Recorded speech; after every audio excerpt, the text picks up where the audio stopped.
Mister আজাজিল আল্লাহর দরবারে ডাক দিয়ে বলেন, রাব্বি আমি 9 লক্ষ বছর ইবাদত করলাম আল্লাহ, 9 লক্ষ বছরের ইবাদতের বিনিময়ে কি আমি কিছু পাই না? আল্লাহ বলেন, কি চাও? তখনও যদি বলে রাব্বি আমারে মাফ করে দেন, আল্লাহ কিন্তু তারে মাফ করে দেয়, কিন্তু ওর মনে বড় শয়তানি। ডাক দেখো, আল্লাহ আমারে কিয়ামত পর্যন্ত হায়াত দিবা। আল্লাহ বলেন, তা দিলাম, আর কি চাও? বলে রাব্বি আমারে তুমি তামাম পৃথিবী তাসাররুফ করব, তামাম পৃথিবী ঘুরে আসবো 1 সেকেন্ডে, 1 মুহূর্তে, এই ক্ষমতা তুমি আমারে দাও। আল্লাহ বলেন, তাও দিলাম, আর কি চাও? বলে রাব্বি তোমার বান্দাদের রক্তের শিরার ভিতরে দিয়ে ঢুকে কালবের মধ্যে বসে বসে আমি ধোঁকা দিতে থাকবো, বাহানা দিতে থাকবো, আর এই শক্তি ক্ষমতা তুমি আমারে দাও। তোমার বান্দার রক্তের শিরার ভিতর দিয়ে ঢোকার সুযোগ আমারে দিয়ে দাও। এই জন্য জিনেরা যখন মানুষকে ধরে দেখবেন তার শরীরের সাথে জিনেরা অ্যাডজাস্ট হয়ে যায়, জিনরা মানুষের শরীরের সাথে অ্যাডজাস্ট হয়। যখন এই জিনের রুগীরে বাড়ি দিবেন তখন দেখবেন যখন জিন যারা ছাড়ায়, উলামায়ে কেরাম অথবা যারা কবিরাজ আছে বা ফকির আছে, জিন যখন ছাড়ায় রোগীর শরীরে বাড়ি দিলে রোগীর গায়ে বাড়ি লাগে না, জিনের গায়ে বাড়ি লাগে। মাটির উপরে বাড়ি দিলে জিনের গায়ে বাড়ি লাগে, ওই রোগীর গায়ে বাড়ি লাগে না। দেখবেন আপনার মরিচ পুরা দিয়ে নাকে শুকা দেয়, ওই মানুষের শরীরে এটা লাগে না, এটা জিনের শরীরে লাগে, কারণ সে ওই পুরা বডিটাকে জিন তার নিজের নিয়ন্ত্রণে নিয়ে নেয়। আজাজিল ডাক দিয়ে বলে, না আমার এই ক্ষমতা তুমি দাও, মানব শরীরের রক্তের শিরার ভিতর দিয়ে ঢুকে কালবের মধ্যে বসে বসে আমি বান্দাকে ধোঁকা দিব। আল্লাহ ডাক দিয়ে বলে, আজাজিল কি করতে চাও তুমি? বলে, রাব তোর ইজ্জত জালালের কসম করে বলি, তোমার একটা বান্দাকেও আমি জান্নাতে ঢুকতে দেব না, সব ধোঁকা দিয়ে দিয়ে দিয়ে দিয়ে গুনাহ করাবো। এই জন্য দেখবেন নবীরা ছাড়া কোনো ব্যক্তি মাসুম না, শুধু একমাত্র আল আনবিয়াউ মাসুমুন, একমাত্র নবীরা হলো মাসুম, নবীরা ছাড়া আর কেউ মাসুম না, সবার জীবনেই গুনাহ হয়। আর আল্লাহর ওলিরা হলো মাহফুজ, আল্লাহ তাদের ওলিদেরকে গুনাহ থেকে বাঁচায় রাখে, আল্লাহ তার ওলিদেরকে গুনাহ থেকে হেফাজত করে। একবার জোরে বলা যাবে কি মারহাবা? শয়তান ডাক দিয়ে বলে, রাব্বি তোর বান্দাদেরকে গুনাহ করে করে জাহান্নামী বানাবো, একটা কেউ জান্নাতে ঢুকতে দেব না।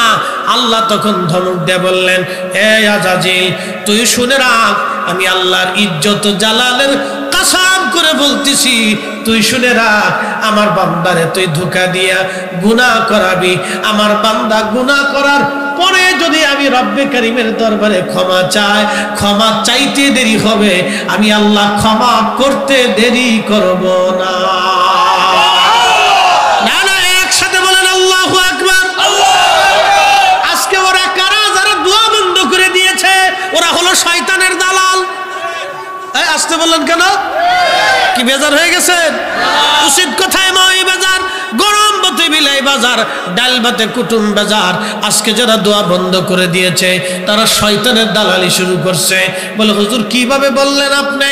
বুঝাই বলতেছি, দোয়া করবেন, রব্বে কারীমের দরবারে ক্ষমা চাবেন, ক্ষমা হয়ে যাবে। আল্লাহ বলেন, কুল্লিয়া ইবাদিয়াল্লাযীনা আসরাফু আলা আনফুসিহিম লা তাকুনাতু মির রাহমাতিল্লাহ। আল্লাহু আকবার। হাবিব আপনি আমার উম্মত, আমার বান্দাদেরকে বলে দেন, হে আমার বান্দারা, তোমরা তোমাদের নফসের সাথে যতই জুলুম করো, কবিরা গুনাহ যতই তোমরা করো, চিন্তার কোনো কারণ নাই, ভয়ের কোনো কারণ নাই। তোমরা আমি আল্লাহর রহমত থেকে তুমি নিরাশ হয়ো না। আল্লাহ বলেন, তোমার জীবনের সমস্ত গুনাহগুলিকে আমি রব্বে কারীম ক্ষমা করে দিব, মাফ করে দিব। একবার জোরে বলা যাবে কি সুবহানাল্লাহ? তাহলে আপনারা বলেন, দোয়া কি চলবে না বন্ধ হবে? না না, একসাথে বলেন, চলবে না বন্ধ হবে? দোয়ার দরকার আছে না নাই? বাড়িতে মিলাদ পড়ে দোয়া পারেন করবেন, কোরআন খতম দিয়ে পারেন পড়বেন, মানুষদেরকে ডেকে এনে তাবারক দিয়া, জিলাপি দিয়া, মিষ্টি দিয়া, খেজুর দিয়া, উত্তম হালাল খাবার দিয়া মানুষদেরকে ডেকে এনে দোয়া করাইয়া তাদের মেহমানদারি করা হলেও করবেন, দুরূদ শরীফ পড়ায় হলেও করবেন, কালেমা খানি কালেমা শরীফ খতম দিয়ে হলেও করাবেন, কোরআন শরীফ খতম দিয়ে হলেও করাবেন, উলামা ইকরাম ডেকে হলেও করাবেন, তলবে আলেমদেরকে ডেকে হলেও করাবেন, এলাকার মুরব্বী সুধী সমাজ এবং মুসলমানদেরকে ডেকে হলেও ঘরে ঘরে মিলাদ পড়াবেন, কোরআন শরীফ খতম দেবেন। বলে হুজুর কারণ কি? বলে দিয়ে যায়, আল্লাহর কালামের উপরে পৃথিবীতে কারো কালাম হতে পারে না। নবীর দুরুদের শব্দের চাইতে এত সুন্দর শব্দ পৃথিবীতে কোনো শব্দ হতে পারে না। কি কথা কর না কেন? ঠিক আল্লাহর কোরআনের চাইতে দামি কথা আছে? একসাথে বলেন আছে? এত দামি শব্দ পৃথিবীতে আর আছে? এটা মুসলমানের ঘরে ঘরে হওয়া উচিত।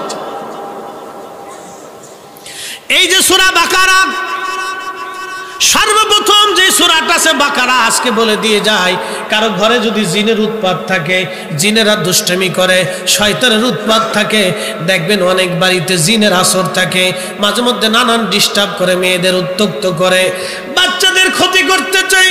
সূরা বাকারা প্রত্যেক দিন রাত্রিবেলা সকালবেলা যদি আপনি তেলাওয়াত করেন, আপনার ঘরে জিন ভূত প্রেত খারাপ দুষ্ট শয়তান সব আপনার ঘর থেকে একবারে পালায়া যাবে, আর আসবে না। চিৎকার মেরে জোরে বলেন আল্লাহু আকবার।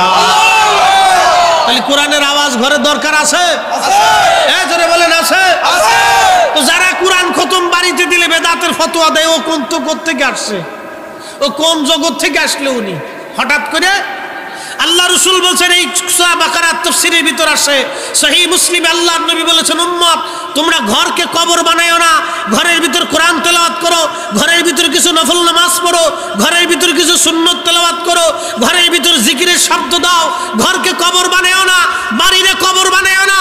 এই জন্য আগের মুসলমানরাই ঠিক ছিল, বাড়িতে ঘরেতে মিলাদ দিত, দুরূদ হতো, কোরআন হতো, জিকির হতো, আজও চলবে, কিয়ামত পর্যন্ত চলবে। হাত উঁচা করে বলেন ঠিক না বেঠিক? নারায়ে তাকবীর, আল্লাহু আকবার, নারায়ে রিসালাত, ইয়া রাসূলুল্লাহ, আহলে সুন্নাত ওয়াল জামাত জিন্দাবাদ, জিন্দাবাদ, আহলে সুন্নাত ওয়াল জামাত জিন্দাবাদ, জিন্দাবাদ। প্রিয় লাকসামবাসী, কথাগুলি বুঝে যাবেন, আল্লাহর কালামের মতো এত সুন্দর শব্দ, এত চমৎকার কথা কারো কথা হতে পারে না, এত সুন্দর কালাম আর কারো কথা হতে পারে না। নবীর দুরুদের মতো এত মধুর বাক্য কোনো বাক্যে হতে পারে না। অতএব এই দুইটাই আপনার ঘরের মধ্যে চলমান রাখতে হবে। প্রিয় উপস্থিতি, রাসূল কারীমের একজন সাহাবী, তার নাম হযরত আবু হুরায়রা রাদিয়াল্লাহু আনহুর একটা ঘটনা মনে পড়ে গেল, সহিহ বুখারীতে আসছে। আল্লাহর নবী হযরত আবু হুরায়রাকে বলেন, আবু হুরায়রা রে, তোমাকে বাইতুল মাল পাহারা দেওয়ার জন্য দিলাম। হযরত আবু হুরায়রা বলেন, আমি বাইতুল মাল পাহারা দেওয়ার জন্য গেলাম, খাদ্য গুদাম পাহারা দেওয়ার জন্য রাত্রিবেলা দরজার পাশে বসে আছি। মনোযোগ দিয়ে, ঘটনাটা খুব চমৎকার। বাইতুল মাল পাহারা দেওয়ার জন্য বসে আছি, ঠিক এমন সময় দেখি একটা চোর বাইতুল মালের ভিতরে ধীরে ধীরে ধীরে ধীরে রাত্রিবেলা আধারে আধারে ধীরে ধীরে যায়। আমি চিন্তা করলাম, চোর বাইতুল মালে আসছো চুরি করার জন্য, আজকে তোর নিস্তার নাই, আজকে তোরে ধরে নিয়ে যাব। আমি আস্তে করে যাইয়া চোরটাকে পিছন দিক থেকে বাইতুল মালের মধ্যে ধরে ফেললাম। সে গমের যে বাইতুল মালের ভিতরে যে গম ছিল, এই গমের যে ঝুড়ি ছিল, ঝুড়ির মধ্যে হাত দিয়ে গম নিতে গেছে। আমি তারে পিছন দিক থেকে জাপটে ধরলাম, চোর আজকে তোরে রসুলের দরবারে নিয়ে যাব। আর নবীর দরবারে চুরির বিধান ছিল হাত কেটে ফেলে দেওয়া। আজকে যদি সরকারিভাবে দুর্নীতি চুরি যারা করে, ঘুষ সুদ যারা খায়, তাদের হাত কাটার বিধান যদি আজকে ইসলামে থাকতো, আজকে রাষ্ট্রের মধ্যে যদি থাকতো, সারা বাংলাদেশে একটা চোরও খুঁজে পাওয়া যাইতো না। কি কথা কর না কেন, ঠিক কিনা? একটা চোরও থাকতো না। প্রিয় উপস্থিতি, খুবই মনোযোগ দিয়ে শুনিয়া যান। চোরের বিধান ছিল হাত কেটে ফেলে দেওয়া। চোর ধরে নিয়ে যাবে আবু হুরায়রা রাদিয়াল্লাহু আনহু। চোর ডাক দিয়া বিনয়ের সাথে বলে, আবু হুরায়রা রে, আমি বড় গরিব, আমি বড় অভাবী রে আবু হুরায়রা। আবু হুরায়রা, আমারে মাফ করে দাও, আমি আর চুরি করতে আসবো না, আমারে ছেড়ে দাও। অভাব আমাকে চুরি করতে বাধ্য করেছে। হযরত আবু হুরায়রা রাদিয়াল্লাহু আনহু দয়া লেগে গেল। যারা তাকওয়াশীল আল্লাহওয়ালা, তাদের অন্তরে দয়া বেশি হয়। দেখবেন, যারা তাকওয়াশীল আল্লাহওয়ালা, তাদের অন্তরে দয়া হয় এবং তারা সৎ হয়। পেঁচ গোছ মারফিয়াত এত কিছু তারা বুঝে না। খুব মনোযোগ দিয়ে কথাগুলি শুনবেন। হযরতে আবু হুরায়রা চোর ছেড়ে দিলেন। আহা, চোর ছেড়ে দেওয়ার পরে ফজরের আজান পড়ে গেল। আসসালাতু খায়রুম মিনান নাওম।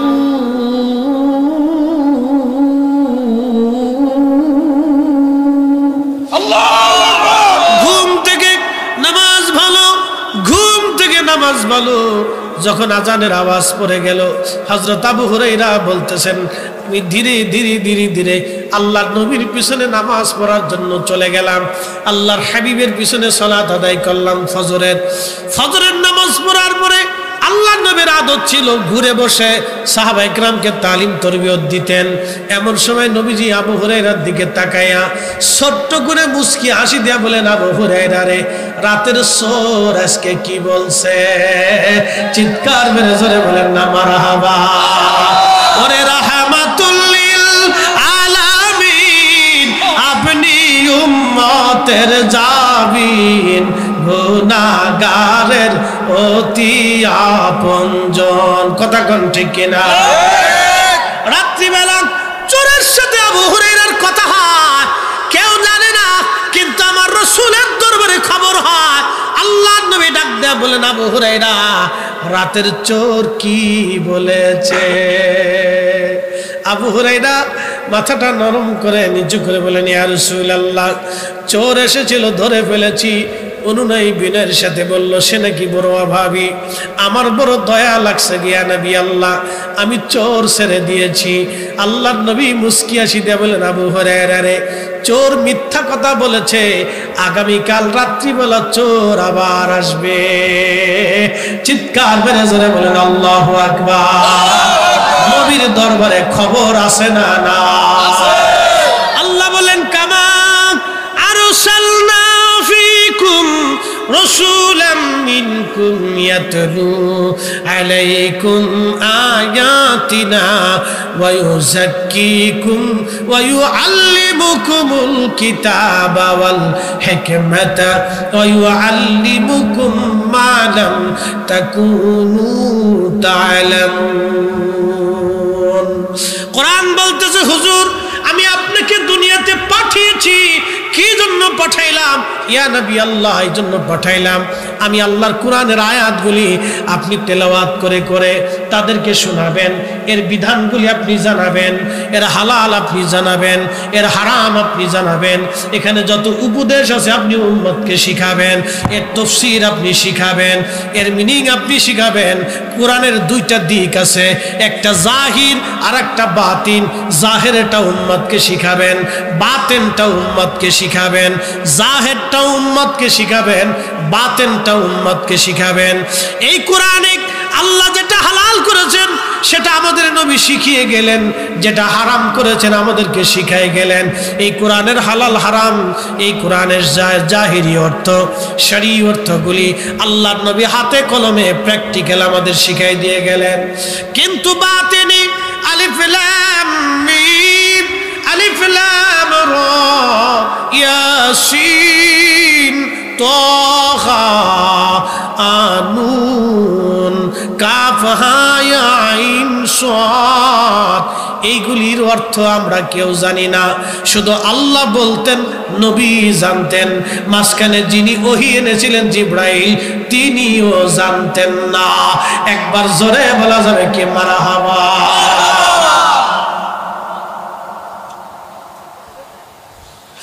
এই কোরআনের জাহির এবং বাতিন, জাহির কি? জাহিরটা তো শরীয়ত জ্ঞান, এটা জানিয়ে গেলেন নবীজি। বাতিন কি? বাতিনটা বুঝাই দিয়ে যায়। হযরত ওমর খুতবা দিচ্ছেন মদিনায় দাঁড়ায়া, ঠিক এমন সময় এই যে পার্সিয়ান, বর্তমান ইরান, নেহানদের যুদ্ধের ময়দানে 200 মাইল দূর বিরাট বড় পারস্য বাহিনীর সামনে, রোম সৈন্য, বিরাট বড় ও সৈন্য বাহিনীর সামনে সাহাবীরা বিপদগ্রস্ত হয়ে গেলেন। হযরত ওমর খুতবা দেন। খুতবার সময় হযরত ওমরের কালবের দরওয়াজা খুলে গেল। খুলে যাবার সঙ্গে সঙ্গে হযরত ওমর দেখলেন নেহমানদের যুদ্ধের ময়দানে মুসলমান বিপদগ্রস্ত হয়ে গেছে। ঠিক তখনই মদিনার থেকে হযরত ওমর একটা আওয়াজ দিলেন, ইয়া সারিয়া আল জাবাল, আল জাবাল, হে সারিয়া, হে সেনাপতি, পাহাড় পাহাড় পাহাড়, তুমি পাহাড়ের দিকে তাকাও, পাহাড়ে তুমি আশ্রয় নাও। সারিয়া সেনাপতি বলতেছেন, আমি দেখলাম পার্শ্ববর্তী বিরাট বড় পাহাড়, আমি আমার সৈন্যবাহিনীকে পাহাড়ের দিকে মার্চ করাইলাম, মুভ করাই দিলাম। সমস্ত সৈন্যরা পাহাড়ে আশ্রয় নিল। কাফের সৈন্যবাহিনীর আক্রমণ থেকে মুসলমানরা বেঁচে গেল। ওই দিন মুসলমানদের বিজয় হয়ে গেল। মুসলমানদের বিজয় হয়েছে তো বটে, কিন্তু হযরত ওমর খুতবা দিলেন মদিনায়, আওয়াজ চলে গেল 200 মাইল দূরে। হযরত ওমর মদিনায়, ঘটনা ঘটে 200 মাইল দূরে। দুনিয়ার কেউ দেখলো না। ওই সময় অনেক সাহাবী সামনে বসে আছে, কোন সাহাবীর চোখে রাজারে পড়ল না, কোন সাহাবীর রাডারে ধরা পড়ল না, কিন্তু খলিফাতুল মুসলিমিন ওমরের রাডারে সেটা ধরা পড়ে গেল।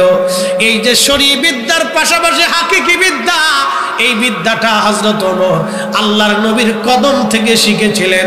এই জন্য আল্লাহর কোরআন বলল, ওয়ায়ুযাক্কিকুম ওয়ায়ুআল্লিমুকুমুল কিতাবা ওয়াল হিকমাতা। ও নবী, আপনি উম্মতকে পবিত্র বানাবেন, ওয়ায়ুযাক্কিকুম, উম্মতরে পাক বানাবেন। কয়েকদিন আগে আমাদের বাংলাদেশের একজন শাইখুল হাদিস তামিরুল মিল্লাত মাদ্রাসার একজন মুহাদ্দিসের বক্তব্য শুনলাম, আল্লাহ তাকে হেদায়েত করুক। সে বলতেছে এইভাবে, ওয়াজাদাকা দাল্লান ফাহাদা। হে নবী, আপনি কোরআন নাজিল হওয়ার আগে আপনি হেদায়েত প্রাপ্ত ছিলেন না, আপনি অনবহিত ছিলেন, হেদায়েতের পথে আপনি কিছুই জানতেন না, আমি আল্লাহ আপনাকে হেদায়েত দিয়েছি। দেখেন নবীজিকে তিনি বুঝাইতে চান, হে নবী, 40 বছর আগে আপনি হেদায়েত ছিলেন না, 40 বছর পরে কোরআন নাজিল হওয়ার পরে আপনি হেদায়েত পাইছেন। একবার জোরে বলা যাবে কি নাউজুবিল্লাহ। আল্লাহর কোরআন বলতেছে, ওয়ায়ুযাক্কিকুম, আপনাকে পবিত্র বানানোর জন্য পাঠিয়েছি। কথাটা আপনাদেরকে বুঝে যাওয়া লাগবে, কথাটা শুনে যাওয়া লাগবে, শিখে যাওয়া লাগবে।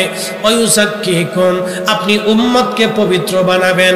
আচ্ছা আপনারা বলেন, বোতলের মধ্যে পানি থাকে, এই বোতলের মধ্যে পানি আছে, টিউবওয়েলের মধ্যে পানি আছে, অথবা এক বদনা 1 লোটা পানি আপনি নিয়েছেন ওযু করার জন্য। এখন পানি দিয়ে ওযু করলে শরীর পাক হবে, পানি দিয়ে গোসল করলে শরীর পাক হবে। এখন ওই 1 বদনা পানির মধ্যে যদি 1 ফোঁটা এই গরুর পেশাব থাকে, তাহলে বলেন ওই বদনার পানি দিয়ে ওযু করলে কি নামাজ হবে? ওযু হবে? কারণ কি ওই পানি নিজেই নাপাক। পানি কি কথা কন না কেন? পানি কি নাপাক। নাপাক পানি দিয়ে আপনি পাক হতে পারবেন না। আল্লাহ বলেন, ওয়ায়ুযাক্কিকুম, নবী আপনারে পবিত্র বানানোর জন্য দুনিয়াতে পাঠিয়েছি, উম্মতকে পবিত্র বানাবেন আপনি। নবী পাক, নবী নিজে পাক, উম্মতকে পাক বানানোর জন্য এসেছেন। 40 বছর আগেও নবী পাক, 40 বছর পরেও নবী পাক। কি কথা কন না কেন? ঠিক কিনা?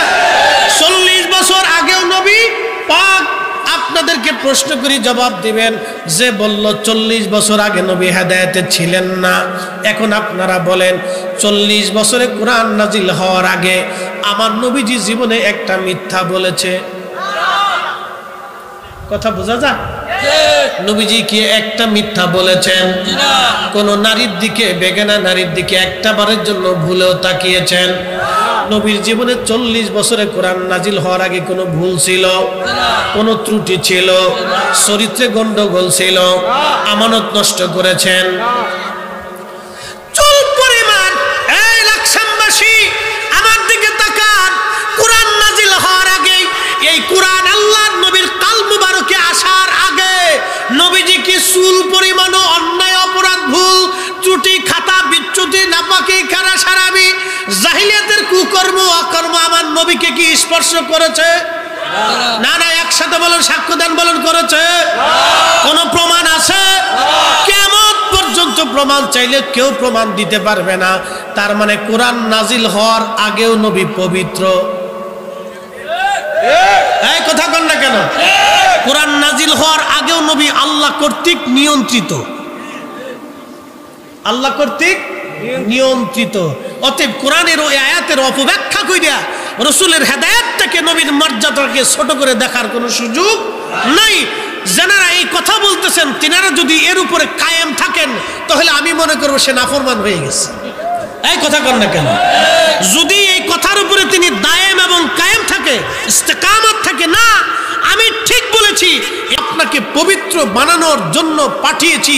ওয়ায়ু আল্লিমুকুমুল কিতাব, উম্মতকে আপনি কিতাব শিক্ষা দিবেন। ওয়ায়ু আল্লিমুল কিতাব ওয়াল হিকমা, হিকমত শিক্ষা দিবেন। ওয়ায়ু আল্লিমুকুম মা লাম তাকুনু তা'লামুন, উম্মত যাহা জানতো না আপনি তাহা উম্মতকে শিখাবেন। কোরআন বলেছে মাইয়ুতির রাসূলা ফাকাদ আতা আল্লাহ, নবীর ইত্তেবা হলে আল্লাহর ইত্তেবা হয়ে যায়। নবীর ইত্তেবা হলে যদি আল্লাহর ইত্তেবা হয়ে যায় তাহলে 40 বছর আগে ইত্তেবা করা যাবে না। এই ব্যাপারে এই আয়াতের কোনো নির্দেশনা নাই। আল্লাহ 40 বছর আগেরটাও করতে বলেছেন, 40 বছরের পরেরটাও করতে বলেছেন। আল্লাহ নিজে বলেছেন কুল ইন কুনতুম তুহিব্বুনাল্লাহ, আমাকে যদি ভালোবাসতে চাও ও নবী উম্মতকে জানিয়ে দেন ফাত্তাবিউনি, সেজন্য আপনি নবীর ইত্তেবা করে, আপনার অনুসরণ করে, 40 বছর আগের অনুসরণ করবে, 40 বছর পরেরটাও করবে। ও নবী আপনার পুরো জিন্দেগিকে যে অনুসরণ করবে সেই শখের উপরে থাকবে, আমি আল্লাহ তাকে ভালোবাসবো, শুধু ভালোবাসবই না তার জীবনের গুনাহকে মাফ করে দিব। একসাথে বলা যাবে আল্লাহু আকবার। আল্লাহর কোরআন বলছে ইয়া আইয়ুহাল্লাযিনা আমানু, হে ঈমানদার, আতিউল্লাহ ওয়া আতিউর রাসূল, আমার ইত্তেবা করো, আমার রাসূলের ইত্তেবা করো। আতিউন শব্দ আল্লাহর বেলায় যেমন, আতিউন শব্দ রাসূলের বেলায় তেমন। আতিউন শব্দ আল্লাহর বেলায় যেমন, আতিউন শব্দ রাসূলের বেলায় তেমন। আল্লাহকে যেইভাবে মানতে হবে, রাসূলের আইনকে সেভাবে মানতে হবে, আল্লাহর কোরআনকে যেইভাবে মানতে হবে, নবীর সুন্নাহকে সেইভাবে মানতে হবে। আল্লাহর কোরআনকে যেইভাবে মানতে হবে, নবীর জিন্দেগিকে সেইভাবে মানতে হবে। 40 বছর আগেও মানতে হবে, 40 বছর পরেও মানতে হবে। কেউ যদি বলে 40 বছর আগে ওয়া জাদাকা দাল্লান ফাহাদা, এই আয়াতের তাফসীর দিয়ে বলে নবী গুমরাহির মধ্যে ছিল, হেদায়েতের উপরে ছিল না, সে বাতিল, মিথ্যাবাদী, মিথ্যাবাদী ইহুদির দালাল ছাড়া আর অন্য কিছু হতে পারে না। কথা বলে ঠিক না বেঠে? এগুলি ঈমান বিধ্বংসী ফিতনাকারী কথা। এগুলির উপরে যদি সে ইস্তেকামাত থাকে তাহলে তাকে তওবা করতে হবে, তাকে ইস্তিগফার করতে হবে, প্রকাশ্যে ক্ষমা চাইতে হবে, তার ভুল স্বীকার করতে হবে। প্রকাশ্যে ক্ষমা না চাওয়া পর্যন্ত সে কামিল হতে পারবে না, মুসলমান হতে পারবে না। প্রিয় উপস্থিতি, আল্লাহ রাসূলের মহান চরিত্র নিয়ে যারা বাজে কথা বলবে, নাস্তিকরা বলল রাসূল করিম সাল্লাল্লাহু আলাইহি সাল্লামের চরিত্রের মধ্যে গন্ডগোল ছিল, তিনি অধিক বিয়ে করেছিলেন। নবীজির অধিক বিয়ে ছিল কাম পিপাসা নিবারণ করার জন্য। একসাথে বলা যাবে না নাউজুবিল্লাহ? রাসূলের অধিক বিবাহ কি কাম পিপাসা নিবারণের জন্য ছিল? এত বড় রাসূলের মহান চরিত্রে যে আঘাত দিতে পারে সে আর মুসলমান নাই, আমরা বুঝতে পারি তার জন্মের ভিতরে ভেজাল আছে। কথা বল ঠিক না? আল্লাহ রাসূলের 40 বছরের জীবনকে কেউ যদি অস্বীকার করে সে মুসলমানই থাকে না, সে মুসলমানই না। রাসূল করিমের 40 বছরের জিন্দেগিকে কেউ যদি অস্বীকার করে আর কেউ যদি মনে করে ওই 40 বছরে নবী হেদায়েতের উপরে ছিলেন না, নবী হেদায়েত সম্পর্কে জানতেন না, তাহলে তার জিন্দেগি মিথ্যা হবে, তার কোরআন হাদিস শিক্ষা মিথ্যা হবে, তার ঈমান আমল নষ্ট হবে, তার আখিরাত বরবাদ হবে। তওবা না করা পর্যন্ত সে এর উপরে ইস্তেকামাত থাকলে সে বেঈমান হয়ে কবরে যেতে হবে। ফাজলিমের একটা সীমা থাকা উচিত। আল্লাহর কোরআনের 40টা আয়াত মিথ্যায় পর্যবেসিত হবে।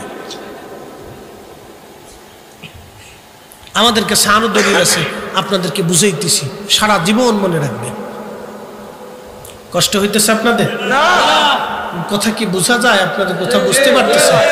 এই জন্য কাজী নজরুল কি চমৎকার লিখেছেন, আল্লাহকে যে পাইতে চায়, আল্লাহকে যে পাইতে চায়, হযরতকে ভালোবেসে আরশ কুরসি লৌহ কলম না চাহিতেই পেয়েছে সে। আমি যদি আরব হতাম মদিনারি পথ, সেই পথ দিয়ে হেঁটে যাইতেন নূর নবী হাজারাত, নূর নবী হাজারাত। একবার জোরে বলা যাবে কি মারহাবা? এই কোরআনের সর্বশ্রেষ্ঠ রাসূল করিমের সম্মানের একটা দলিল আপনাদেরকে দিচ্ছি, একসাথে বলেন তো আল্লাহু আকবার। আল্লাহু আকবার। ওয়ামা আরসালনাকা ইল্লা রাহমাতাল লিল আলামিন। এখান থেকে বুঝে যান, আপনাকে পাঠিয়েছি শুধু এই জন্যে, ইল্লা শুধু এই জন্যে পাঠিয়েছি, রাহমাতাল লিল আলামিন, আপনি সমস্ত জগৎ সমূহের জন্য রহমত। প্রশ্ন করি, জবাব দিবেন। 40 বছর আগে কোরআন নাজিলের 40 বছর আগে নবী রহমত ছিলেন না? 40 বছরের পরে রহমত, নাকি বলেন?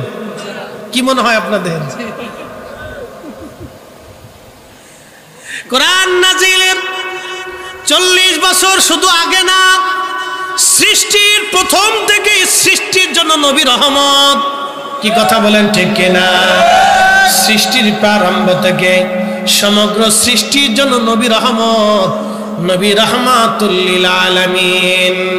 ওরে রাহমাতুল লিল আলামিন, আপনি উম্মতের জাবিন, গুনাহগারের অতি আপনজন, আল্লাহর নবী, নূরের নবী, ও আপনি নবী আমার জীবনের জীবন, আল্লাহর নবী, নূরের নবী, ও আপনি নবী আমার জীবনের জীবন, আপনি আমার জীবন সাথী, অন্ধকার কবরের বাতি, আপনি সারা বাঁচে না জীবন, আল্লাহর নবী, নূরের নবী, ও আপনি আমার জীবনের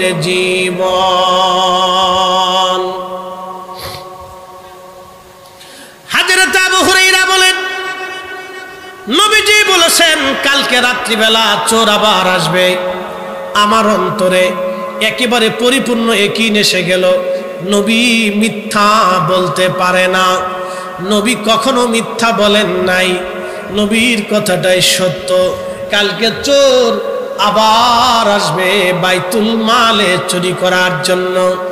আমি চোরটাকে মজবুত করে ধরার জন্য বাইতুল মালে এক কোনায় লুকায় রইলাম, কারণ আল্লাহর হাবিব বলেছে চোর আসবে। আমি 100% শিওর এবং পিওর কালকে রাত আবার চোর আসবে, এটা রাসূলের ইলম। এই জন্য সাহাবীদেরকে আল্লাহর নবী কোনো বিষয়ে যদি প্রশ্ন করতেন, এটা এতই মশহুর এবং মুতাওয়াতির পর্যায়ের সনদ, আমি এর সনদ বলে বলে শেষ করতে পারবো না। 1.5 লক্ষ সাহাবী, একজন দুইজন না, 1.5 লক্ষ সাহাবীর আকীদা বিশ্বাস ছিল নবীজি কোন বিষয়ে আসমানে জমিনে আখিরাতে কবরে হাসরে মিজানে ফুলসিরাতে জান্নাতে অতীতে বর্তমানে রূহে রেহেমে জেসেমে জড়জগতে নূরের জগতে সৃষ্টির প্রথমে আদিতে অন্ততে শুরুতে শেষে মাঝে কোন বিষয়ে আল্লাহর নবী হাজেরে গায়েবে কোন বিষয়ে আল্লাহর নবী যদি সাহাবীদেরকে প্রশ্ন করতেন সাহাবীরা চমৎকার এক ভদ্রচিত জবাব দিতেন আল্লাহু ওয়া রাসূলুহু আলাম, আল্লাহ এবং আল্লাহর নবী ভালো জানে। আল্লাহ জানে নবী জানে, আল্লাহ জানে নবী জানে। এটা এত পরিমাণে মুতাওয়াতির পর্যায়ের হাদিস, মশহুর, এত সনদে আসছে যে সনদ গুনে গুনে শেষ করা আমার পক্ষে সম্ভব না। সোয়া লক্ষ সাহাবী আকীদা ছিল, বিশ্বাস ছিল, একটা কথা তারা বলতেন আল্লাহু ওয়া রাসূলুহু আলাম, আল্লাহ জানে, আল্লাহর নবী ভালো জানে। আল্লাহর পরেই যিনি জানতেন তিনি নবী, আল্লাহর পরেই যিনি জানেন তিনি নবী। আর আমরা যদি বলি নবী জানেন, আল্লাহ জানেন, নবী জানেন, কিছু ভাইরা আমাদেরকে শিরিকের ব্যাখ্যা দিবে, বেদাতের তবকা দিবে, মাজার পূজারীর খেতাব দিবে, বেদাতির তবকা দিয়ে আমাদেরকে চেষ্টা করবে। তুমি আমারে বেদাতি বানাইতে পারো, সাহাবীদেরকে বেদাতি বানাইতে পারবা না। আমারে মাজার পূজারী বলতে পারো, সাহাবীদেরকে পড়তে পারবা না। আমারে তুমি ওই ভণ্ড বলে গালি দিতে পারো, কিন্তু সাহাবীরা পারবা না। সোয়া লক্ষ সাহাবী যেইভাবে বিশ্বাস করতেন হাজরে গায়েবে আল্লাহু ওয়া রাসূলুহু আলাম, আল্লাহ জানে নবী জানে, আমরা সুন্নিরা মানি আল্লাহ জানে নবী জানে। কি কথা বলেন ঠিক কিনা? আল্লাহ জানে নবী জানে, আল্লাহু রাসূলুহু আলাম, আল্লাহ জানে নবী জানে, আল্লাহ জানে নবী জানে। এটা আমাদের আকীদা না, সোয়া লক্ষ সাহাবীর আকীদা ছিল। হযরতে আবু হুরায়রা বললেন চোর আসবে রাত্রিবেলা, আমি বাইতুল মালের মধ্যে পালায় রইলাম, আজকে চোর তোরে সারা যাবে না। আমি পালাই রইছি, ঠিক এমন সময় দেখলাম ওই চোরটা আবার ধীরে ধীরে ধীরে ধীরে এসে বাইতুল মালের গমের মধ্যে হাত দিয়েছে গম চুরি করার জন্য। পিছন দিক থেকে জাপটে ধরে শক্ত করে ধরে বললাম চোর আজকে আবার আসছিস, তোকে আজকে ছেড়ে দেব না, ধরে নিয়ে যাব নবীর দরবারে, তোকে নিয়ে যাব। কালকে একবার আমারে বাহানা দিয়েছিস, আজকে তোরে সারা যাবে না রে চোর, তুই আজকে আবার আসছিস। চোর এবার কেঁদে দিয়ে বলল আবু হুরায়রা রে, আমারে মাফ করে দাও, আমার বাচ্চারা না খেয়ে রইছে, বাচ্চারা ক্ষুধার কারণে কান্না করতেছে, এই জন্য আমার বড় দয়া হচ্ছে রে আবু হুরায়রা, আমার সন্তানরা না খাওয়া, আমারে কষ্ট দিও না, আমার বাচ্চারা ক্ষুধার্ত, আজকে তুমি আমার ছেড়ে দাও, আমি আর কোনোদিন আসবো না। আবু হুরায়রা বললেন ওই রাত্রিবেলাও আমার বড় মায়া লেগে গেল। বুজুর্গ যারা তাদের মায়া বেশি, আল্লাহকে যারা সেজদা বেশি দেয় তাদের দয়া বেশি, দুরুদ যারা বেশি পড়ে তাদের অন্তর রহম বেশি, তাদের দিল সব, চেহারা খুব মোলায়েম, চেহারার ভিতরে নূর চমকায়। দুরুদ বেশি না পড়লে চেহারায় নূর আসবে না, কখনোই না। ইশকে রাসূল কলিজায় না থাকলে চেহারায় নূর আসবেই না, কখনোই চেহারা নূর আসবে না, অবশ্যই না। প্রিয় উপস্থিতি, খুবই মনোযোগ দিয়ে শুনে রাখবেন। হযরত আবু হুরায়রার মনে বিরাট বড় মায়া লাগলো, চোর ছেড়ে দিয়েছে, আবার ফজরের আযান দিল, আসসালাতু খায়রুম মিনান নাওম।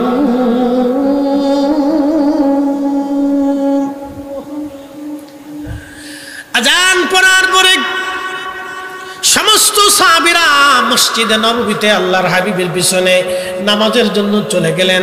আবু হুরায়রা বলেন আবু নামাজের কাতারে নামাজ শেষ করার পরে আল্লাহর নবীর আদত ছিল প্রত্যেক ফজরের নামাজের পরে নবীজি ঘুরে বসে সাহাবীদেরকে তালিম তরবিয়ত দিতেন। আল্লাহর নবী ঘুরে বসে জিজ্ঞাসা করলেন মুস্কি হাসি দিয়া, আবু হুরায়রা রাতের চোর বাইতুল মালে আজকে কি বলছে। আবু হুরায়রা মুস্কি হাসি দিয়ে বলেন, ইয়া রাসূলুল্লাহ, ছেলে সন্তান মেয়েরা ক্ষুধার্তর অভিযোগ দিয়েছে, কান্নাকাটি করছে। আমি আবু হুরায়রার মনে বড় মায়া লাগছে, হুজুর আজকেও চোর আমি ছেড়ে দিয়েছি, চোর আজকেও ছেড়ে দিছি। আল্লাহর নবী ডাক দিয়ে বলেন, আবু হুরায়রা তুমি চোর ছেড়ে দিয়েছো, সে বড় মিথ্যাবাদী ধোঁকাবাজ, সে কালকে রাত্রিবেলা আবার আসবে। একসাথে বলবেন আল্লাহু আকবার। না না, আরো জোরে বলেন আল্লাহু আকবার। নবীর দরবারে খবর আসে না নাই?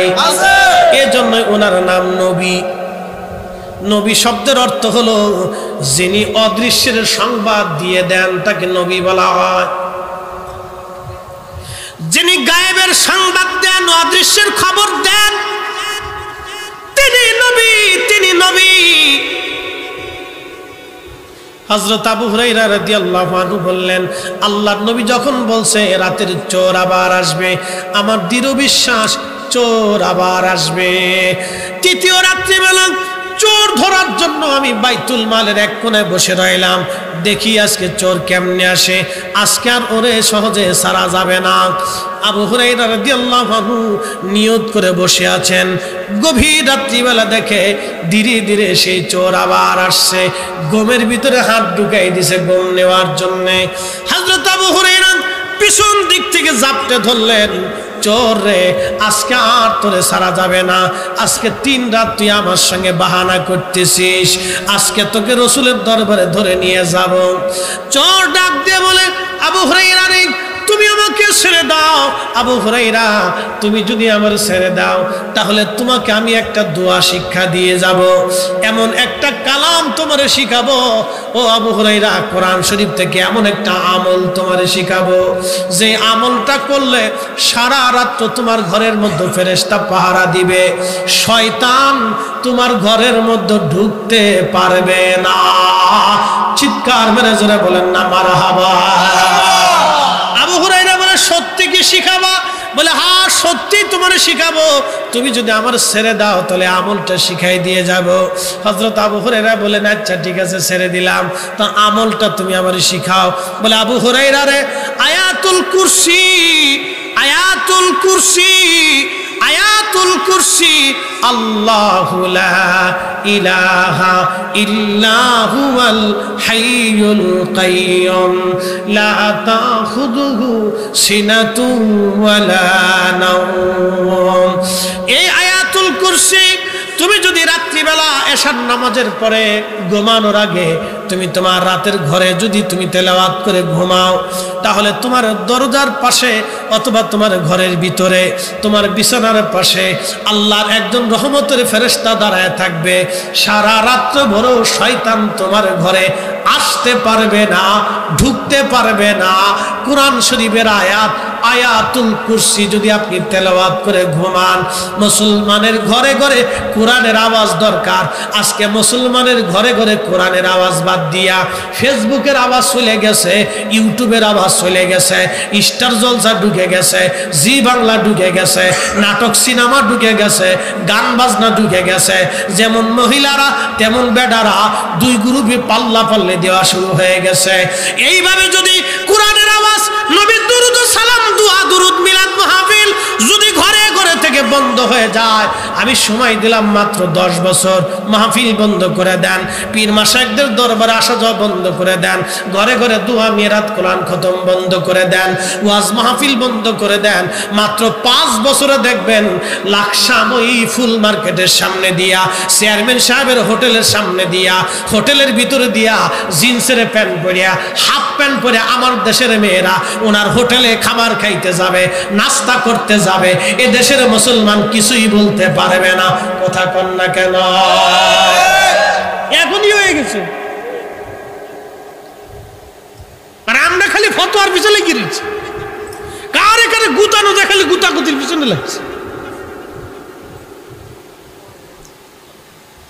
এখনই চালু হয়ে গেছে। ঢাকা শহরে চলে যান, কক্সবাজারে যান, দামি দামি শহরগুলিতে বিনোদন কেন্দ্রগুলিতে, দামি দামি রেস্টুরেন্টের ভিতরে যা দেখেন মগামগি, টুনাটুনি, লাটালাটি, ছুটাছুটি, ইজলে ফিজলে, কোনটা বেড়া কোনটা বেটি চিনা যায় না। কি কথা কন না কা চলতেছে আজকে, চিনার উপায় নাই।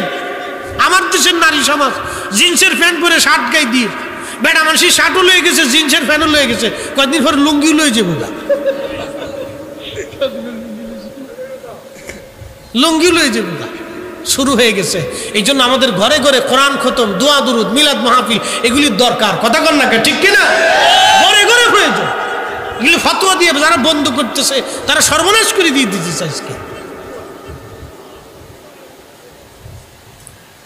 প্রিয় মুসলমান আমার, সবাই লম্বা করব না, কথা বেশি বাড়াবো না, খুব মনোযোগ দেন। 10টা মিনিট সময় আমাকে দিয়ে যান, কথাটা শেষ করে দিয়ে যাই।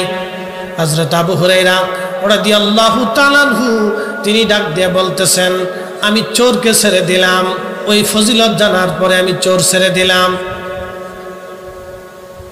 মসজিদে নববীতে আযান পড়ে গেল, আসসালাতু খায়রুম মিনান নাওম।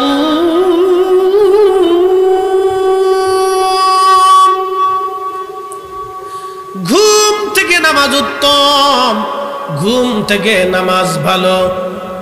সমস্ত সাহাবীরা আল্লাহর নবীর পিছনে ইক্তেদা করার জন্য রওনা হয়ে গেল। আমিও নামাজ পড়লাম। ফজরের নামাজ পড়ে নবীজি ঘুরে বসে আমার দিকে তাকায় মুস্কি হাসি দিয়ে বলল, আবু হুরায়রা আজকে চোর কি বলেছে? আবু হুরায়রা আজকে চোর কি বলছে? আবু হুরায়রা বললেন, হুজুর আজকেও চোর ধরছিলাম, কিন্তু আজকে আমার এমন একটা কালাম শিখিয়ে দিয়ে গেছে, এর ফজিলত বলে দিয়ে গেছে, যার কারণে আমি চোর ছেড়ে দিয়েছি। বলে কি শিখাইছে? বলে ইয়া নবী আল্লাহ, সে আমারে বলে দিয়ে গেছে প্রত্যেক রাত্রিবেলা ঘুমোতে যাওয়ার আগে এশার নামাজের পরে নিজের বেডরুমে ঘরের মধ্যে কেউ যদি আয়াতুল কুরসি পবিত্রতার সাথে তেলাওয়াত করে, বিশুদ্ধতার সাথে আয়াতুল কুরসি তেলাওয়াত করে, তাহলে ওই ঘরের মধ্যে আমার আল্লাহ আল্লাহর আসমান থেকে একজন রহমতের ফেরেশতা পাঠায় দিবে। ওই রহমতের ফেরেশতা ওই সারা রাত ঘরের মধ্যে পাহারা দিতে থাকবে। ওই ঘরের ভিতরে শয়তান আর আসতে পারবে না, দুষ্ট জিন ঢুকতে পারবে না। একবার জোরে বলা যাবে কি আল্লাহু আকবার? আল্লাহর নবী ডাক দিয়ে বলেন, আবু হুরায়রা সূরা ঠিকই কইছে। সুবহানাল্লাহ, সুবহানাল্লাহ। সূরা ঠিকই কইছে, সূরা তো ঠিকই বলছে, কিন্তু সে মিথ্যাবাদী। তুমি জানো আজকে 3 রাত তোমার সাথে কে বাহানা করছে? আবু হুরায়রা বলেন, আল্লাহু ওয়া রাসূলুহু আলাম, আল্লাহ জানে, নবী জানে। মারহাবা কইলেন না? আল্লাহ জানে, কথা কন না কেন? আল্লাহ জানে, নবী জানে। আল্লাহু রাসূলুহু আলাম, আল্লাহ জানে, নবী জানে। বলে আবু হুরায়রা রে, আজকে 3 রাত তোমার সাথে বাহানা দিছে, তার নাম মিস্টার আজাজিল। আজকে 3 রাত তোমার সঙ্গে বাহানা করছে। আবু হুরায়রা সে বড় ধোঁকাবাজ, কিন্তু কোরআনের আয়াত আয়াতুল কুরসির ফজিলত সে সত্য বলে গেছে। আমি নবী নিজেও বললাম, এই আয়াতুল কুরসি রাত্রিবেলা এশার নামাজের পরে কেউ যদি তেলাওয়াত করে ঘুমায়, আল্লাহর পক্ষ থেকে রহমতের ফেরেশতা তার ওই ঘরটাকে সারা রাত্র পাহারা দিবে। দুষ্ট জিন শয়তান ওই ঘরের মধ্যে ঢুকতে পারবে না। তাহলে মুসলমানের ঘরে কোরআনের আওয়াজ দরকার আছে না? না, হাত তুলে বলেন আছে না? বেশি বেশি করবেন, মেয়েদেরকে কোরআন পড়াবেন, ছেলেদেরকে কোরআন শিখাবেন, হাতে ধইরে ঘাড়ে ধইরে বসেই হলো কোরআন শিখিতে। এই কাজগুলি করবে, এগুলো আমাদের জন্য গুরুত্বপূর্ণ। ফতুয়া মাইরিয়ে মাইরিয়ে আজকে মুসলমানের 12টা বাজায় বলছে, খালি ফতুয়া ফতুয়া ফতুয়া মেরিয়ে দাও। এক একজন এসে এক এক রুলসে এক এক সিস্টেমে খালি নিজের ক্রেডিট বোঝাইতেছে। এগুলি কি রে ভাই? আমার দিকে তাকান, ওয়াজ আমার শেষ, কথা আর বাড়াবো না। মুসিবত আমাদের দেশে চেপে আসতেছে যত দিন যাচ্ছে। শোনেন, নারী সমাজ যদি বেপর্দা হয়ে যায়, এর চাইতে মহামারী পৃথিবীতে আর কিছু নাই। কি কথা কন না কেন, না বুঝেন না? নারী জাতি যদি বেপর্দা হয়, নারী জাতির যদি শরম না থাকে, তাহলে বুঝতে হবে আমরা ধ্বংসের দ্বার প্রান্তে চলে আসছি। কিয়ামতের একবারে ভয়াবহ আলামতে কুবরা আমাদের সামনে চলে আসতেছে। আমাদের যত দিন যাচ্ছে, পশ্চিমা বিশ্বের মতো আমাদের নারীরাও খুব ফাস্ট, দ্রুত গতিতে আগায় যাইতেছে। এখন আমাদের করণীয় কি? আমাদের করণীয় আমাদের সন্তানদেরকে আদব শিক্ষা দেওয়া, কোরআন শিক্ষা দেওয়া, প্রিয় নবীর সুন্নাহ শিক্ষা দেওয়া, আমাদের বাচ্চাদেরকে বসায় বসায় বসায় বসায় কোরআন সুন্নাহ নিয়ম নীতিগুলি এগুলি শিক্ষা দেওয়া। না না বলুন বলুন, বুঝতে পারছেন? এগুলি আমাদেরকে শিক্ষা দেওয়া। প্রিয় উপস্থিতি, এগুলো যদি আমরা করতে পারি তাহলে আশা করি আমরা সাকসেস হব।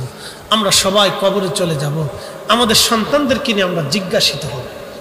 আমরা আমাদের সন্তানদেরকে, স্ত্রীদেরকে কিভাবে চালিয়েছিলাম, পরিবার কিভাবে চালিয়েছিলাম। এই যে চেয়ারম্যান সাহেব এখানে উপস্থিত আছেন, ওনার ইউনিয়ন সম্পর্কে উনি জিজ্ঞাসিত হবে, গ্রামের মাতুব্বর তিনি গ্রাম সম্পর্কে জিজ্ঞাসিত হবে, পরিবারের যিনি প্রধান আছেন তিনি পরিবার সম্পর্কে জিজ্ঞাসিত হবে, রাষ্ট্রের যিনি প্রধান আছেন তিনি রাষ্ট্র সম্পর্কে জিজ্ঞাসিত হবে, জেলার যিনি ডিসি আছেন তিনি জেলা সম্পর্কে জিজ্ঞাসিত হবেন, এই থানার যিনি এমপি আছেন তিনি থানা সম্পর্কে জিজ্ঞাসিত হবেন। প্রত্যেক দায়িত্বপ্রাপ্ত ব্যক্তিগণ, তার অধীনস্থ ব্যক্তি প্রতিষ্ঠান, এই সব কিছু নিয়ে তার জিজ্ঞাসিত হবে। যিনি হাজার কোটি টাকার মালিক তাকে সম্পদ সম্পর্কে জিজ্ঞাসিত হবে। যিনি ভিখারি, কিছুই নাই, তার কিচ্ছু নাই, এর উপর তিনি জিজ্ঞাসিত হবে। যিনি আলেম আছেন, মাদ্রাসার মুহাদ্দিস আছেন, প্রিন্সিপাল আছেন, তিনার এই মাদ্রাসার সম্পর্কে তিনি জিজ্ঞাসিত হবেন। আমি বক্তা, আমার জীবনের বক্তব্য কথা সম্পর্কে আমি জিজ্ঞাসিত হব। প্রত্যেকটা বান্দা তার জীবনের উপর জিজ্ঞাসিত হবে সেই দিন আল্লাহর আদালতে। কে প্রশ্ন থেকে বাঁচার জন্য আমাকে আপনাকে অবশ্যই আমাদের সন্তানদেরকে কোরআন সুন্নাহর দিকে ধাবিত করতে হবে। কোরআন তাদের হৃদয়ে গেঁথে দিতে হবে, বুঝাইতে হবে, পড়াইতে হবে। আমাদের নারীদেরকে পর্দার ভিতরে খাস পর্দা শিখাইতে হবে। শোনেন, খালি বুরকা মুড়ি দিয়ে দিয়ে রাস্তায় দিলেই পর্দা হয়ে যায় না। আজকে আসার সময় ব্রিজের পাশে দেখি এক বুরকাওয়ালা বেডি আর এক বেডার লগে বইসা দস্তাদস্তি করতেছে। কি বলবেন? আমি দেখি হাসতে হাসতে পারছেন, আর শয়তান বুরকার ভিতরে ঢুকে গেছে। বুঝতে পারছেন? বুরকার ইজ্জত শেষ। হাত মোজা পা মোজা সিনার কোনো কায়দা নেই, মাঠ থেকে পা পর্যন্ত ঢাকতেছে। বোটানিক্যাল গার্ডেনে যায় চুপচাপ বৈশা প্রেম নিবেদন চলতেছে। সি সি সি সি, বুরকার ইজ্জত শেষ। এই জন্য খাস পর্দা শিখাইতে হবে। খাস পর্দা বুঝেন, মেয়েদেরকে পর্দা শিখাইতে হবে যে পুরুষ থেকে কিভাবে নিজেকে নিরাপত্তা দিতে হয়, এটা শিখাইতে হবে। এটা আপনার স্ত্রীর দায়িত্ব, আপনার মায়ের দায়িত্ব, আপনার বোনের দায়িত্ব, তার পরবর্তী জেনারেশনকে শিখাই দেওয়া। আপনি যেমন বাচ্চাকে রাস্তা পার হবেন কেমনে শিক্ষা দেন, স্কুলে কেমনে যাবেন শিক্ষা দেন, বড়দের সাথে কিভাবে সালাম দিতে হবে, কথা বলতে হবে শিক্ষা দেন, কিভাবে লিখতে হবে শিক্ষা দেন, কিভাবে কথা বলতে হবে শিক্ষা দেন। ও আপনার মেয়েটাকে ওইভাবে পর্দা শিক্ষা দিতে হবে। আপনার ছেলেটাকে ব্যবহার শিক্ষা দিতে হবে, তাকে ন্যায় নীতি শিক্ষা দিতে হবে। হালাল হারাম ছোটকাল থেকে বুঝাইতে হবে যে এটা হারাম, এটা হালাল, এটা বৈধ, এটা অবৈধ, এটা করা যাবে, এটা করা যাবে না, এগুলি শিখাইতে হবে। বুঝতে পারছেন? এই জন্য আমাদেরকে এগুলি শিখতে হবে। আল্লাহ আমাদের প্রত্যেকের তৌফিক দিক, সকলে বলে না আমিন।